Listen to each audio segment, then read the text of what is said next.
Oh, I think that was a Under Armour elite camp or something like that. It was like some type of all-star game in Brooklyn. Whatever. I got MVP at that game too. And stuff like that. I was probably 17, 16 or 17. And actually, Jayson Tatum, JT, was my roommate there at that camp. It was crazy because like a lot of the camps that I went to, either JT was on my team or my roommate.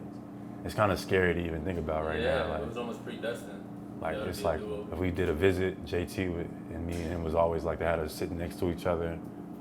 Like when I went to Kansas, we got pictures when we both took a visit to Kansas. We were sitting next to each other. We was roommates at the KD camp. Yeah, that's where he shot. Yeah, we was roommates at that. We was roommates at Elite 24.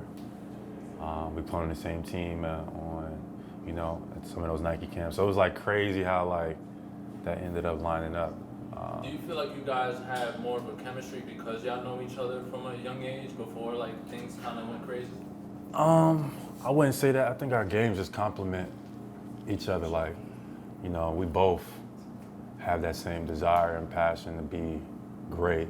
We just go about it in different ways, Like JT's a little bit more smooth, laid back, you know what I mean? I'm more like aggressive, passionate, and you know what I mean? So it kind of goes like a, yin and yang type thing, but for sure we both drive each other to get to the goal. It's almost too competitive in a sense, but I think that's a part of the reason why what makes us. On the court. Everyone sees the result of that. Yeah, it's part of the reason was make us winners, at an early age. Like, do you feel like playing in these big games as a youngin' kind of prepared you for the competitive environment that you're in now? Like looking at these games?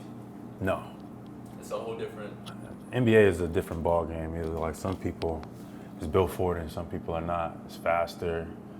It's more like strategic. Like you gotta see, have vision, and make reads on the fly and stuff like that. Because the court is more space and stuff like this. You gotta have almost as much as you are physically gifted. If you want to be a good basketball player, you gotta be mentally sharp as well to understand reads, understand where the ball needs to go, and how to play. Because there's a bunch of athletes, but it's not a lot of. And it's a bunch of basketball players, and like the best players are like the combination of both.